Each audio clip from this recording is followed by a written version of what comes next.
Hello everybody, Nathaniel from RCInsight here, and today I am reviewing 2023 LEGO Friends set 41757, the Botanical Garden. This set has 1,072 pieces, comes with 3 mini dolls, and retails for an absolutely fantastic price of $79.99 USD or $99.99 in Canada. This is one of the best sets to come out this year, and in my opinion, one of the best LEGO Friends sets of all time. So let's jump straight into this review and talk about it. So we'll take a quick look at the mini dolls here, since I don't want to skip over them completely, but I'm also not much of a mini doll fan, honestly, and I think LEGO should just scrap mini dolls entirely, just do minifigs, even for friend sets. But I digress. We get 3 mini dolls in this set: Leon, Nico, and Addie.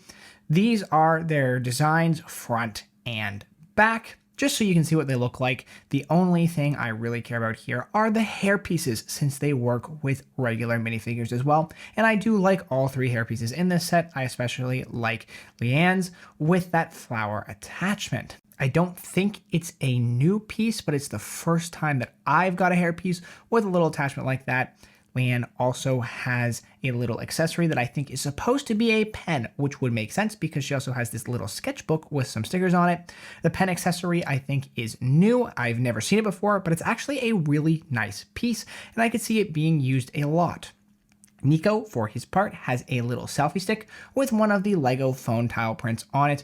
I don't think it entirely makes sense that it is a text conversation, since the phone is on a selfie stick. It may have been a good idea for a new print in this context, maybe one that is of the camera app instead, but that is a small nitpick. In terms of side builds, there's really not many here, which I really appreciate, because it means almost all the focus and piece count goes into the fantastic main build. There is this tiny camera assembly that is literally just the camera piece, plus a modified 1x1, which works really well for a lens. Then there's also this tiny little picnic build with a little checkered cloth pattern, a croissant, a cherry dessert, some lettuce or other greens in a basket piece that I really like, and just a drink. So it's a really simple build with some nice accessory pieces to come with it. Moving on to the main build itself, boy is there ever a lot to talk about here. Firstly, it looks absolutely fantastic. The design and the attention to detail here is incredible. The color scheme is perfect, and the architecture style or era of this building is exquisite. It feels very 19th century European architecture to me, which is an era or building style that we get very little of in LEGO sets. It just has that feeling of an old grandiose type building that was built to impress, and I love it. There are a few drawbacks here, which I will get to at the end, but first I want to focus on what I really like about this build, and spoiler alert, there is a lot. So we'll start over here at the pond assembly. The detail is fantastic, as it is throughout the set. There are some really neat building techniques used to make the pond work, while layering in some additional detail underneath. You'll notice both the printed 2x2 fish tiles as well as a frog hiding out in the water. Though I do have some questions about what the frog is doing just chilling at the bottom of the pond. There are some ducks floating on the pond as well, with some lily pads, which actually make use of what I think is a paint tray piece as opposed to the classic lily pad piece, and it works quite well. There are also some lotus flowers floating on the water, and I appreciate the instructions highlighting all the different plants featured in this set. Given that this is a botanical garden, there are also little informational plaques throughout the build, like this one next to the pond for the lotus flowers, and they are all stickered pieces. There's also a very nice cherry blossom-esque tree that was a relatively simple build, but still looks good. I'm continually impressed by all the different ways that LEGO finds to make tree builds. Rarely do they recycle tree builds from other sets these days, it seems. There is also a little waterfall into the pond, which looks excellent, and above it is a water fountain and a pool, which is another really nice detailing touch and also something that is kind of unique. Moving around to the front here, we have a little walkway from the pond area to the front door, with a couple flower pots on both sides. There are also 2 stickers, one over the front door with a nice image of the botanical garden, and one that I really wish was a printed piece. Then there's also this other stick here that is presumably supposed to be a little informational plaque about the gardens themselves. There's a little bench build here that I absolutely adore. The use of these snake pieces in black to give it a slightly more ornate or intricate feel is really well done. Then there's some more flowers around the front here that make use of a new fern piece first introduced in Rivendell, as well as more frogs for the flowers, a watering can, and a very small bonsai tree build. Flipping around to the interior now, I think it's really fantastic. It's both spacious, but also crams a lot of plants into it in a way that not only feels very realistic, but also looks quite good.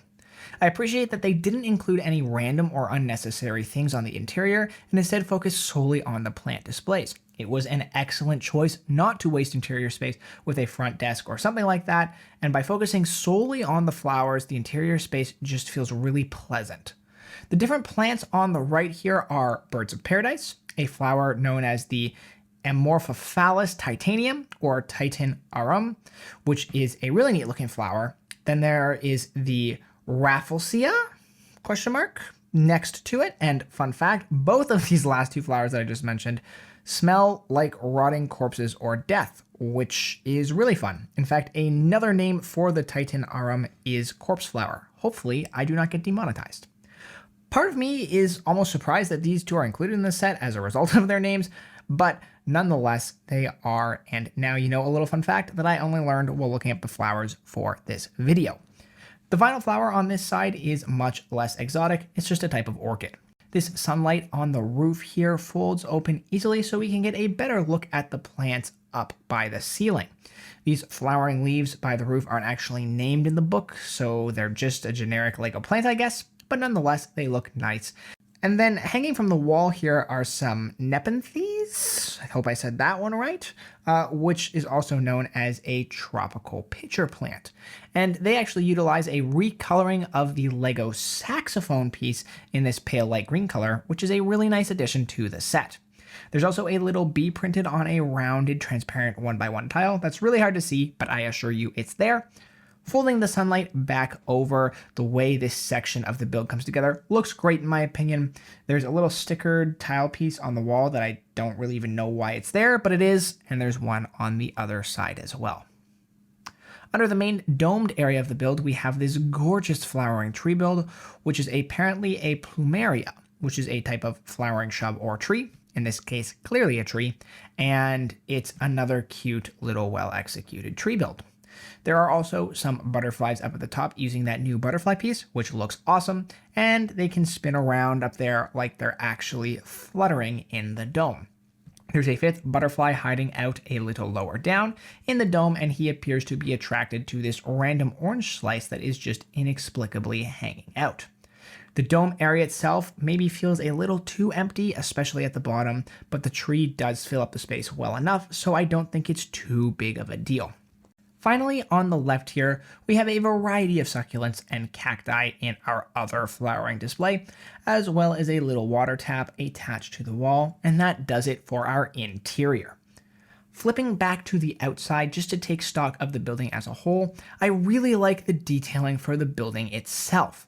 The white building combined with huge transparent window pieces, the decorated green sand window frames with arches, the beige accenting, it all works so well together.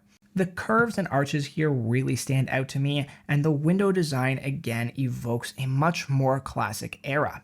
The dome makes use of two huge curved plastic pieces, which I honestly have no clue what set they came from, or if they are new to this one, but they work great. They're held together by clipping on this little build to the peak of the dome that also has the butterflies hanging from it, and the way this all came together and connected felt really well thought out and engineered. Just to bring attention to that extra level of detail again, the white leaf pieces on the top for decoration look really good, and the little flower and cornice molding on the exterior, even the way the waterfall flows out of the building, it's just that extra layer of detail here that really brings this set home and makes it fantastic. So now that you've gotten a look at the whole building and what makes it so fantastic, there is one complaint I have with this set, and that is the fact that the dome is incomplete. It ends up substantially limiting what angles you can display this from, with it still looking like a complete build, and even when looking at it head on from the proper angle, it is still noticeable, just not as bad. I appreciate the open interior, but I think the dome could have easily been fully enclosed while still offering open space at the bottom, similar to how the smaller flower displays are done on both wings of the garden. I'd argue it's the one drawback from what is an otherwise perfect set, and I don't think it would have taken much to remedy that issue. The other small complaint I have is that while the instructions do name pretty much all of the flowers in the set, which is something I appreciate, I think a little more detail about them on the page could have gone a long way, similar to what is done in the actual botanical collection sets. Instead, we just get a name and an image, and if you want to know more, you have to go look them up, like I did for this review. Nevertheless, on a whole, this set remains excellent. A fantastic display piece with great attention to detail, architecture from an era rarely featured in LEGO sets, bright colors that pop thanks to the trees and flowers throughout, and with the big tree in the dome shining through the build nicely, there's lots of accents and details that could easily go underappreciated, but really bring this whole set together. There's very little wasted space, almost no accessories, allowing for all the focus to be on the main build, and it comes with one of the best price points of the year to boot. This set would be well priced even 5 to 10 years ago, but for LEGO today, this price is almost unheard of, which makes it all the more astounding and gives even more reason for you to go out and buy it. I think this set has something for everyone. LEGO Friends fans, building enthusiasts, fans of botanical sets. It works as a great display piece, but can even be a play set.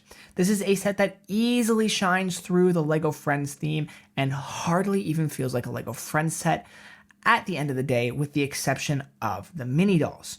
And to me, that is a good thing. LEGO Friends has long made me envious due to the great building builds that they get, but I am often turned off by either the color scheme or the mini dolls, but here the color scheme excels regardless. This is a top 5 set of 2023 and will probably be a set amidst my favorites of all time. I think this one might be my favorite set ever in this piece range. For a mid-sized set, 1,000-ish pieces, I don't think you're going to find anything that comes close to this in terms of both design and value. So if this is a set that you are thinking of getting, then I can tell you that is absolutely 100% worth it. And if you're not thinking of getting it, then you should be. That is going to do it for my review of the LEGO Friends Botanical Gardens, though. If you guys liked this video, please leave a like down below. It's a great way for you to show your support. Let me know that you guys like this content. Comment as well to let me know your thoughts on the set. I'd love to hear what you guys think. And of course, do not forget to subscribe for more videos like this one. I do LEGO reviews, news videos, all that sort of stuff on my channel. So that interests you, please do go check it out and subscribe so you do not miss my new videos when they come out. And with all that said, I just want to say thank you so much for watching this video, guys, and I will see you all in the next.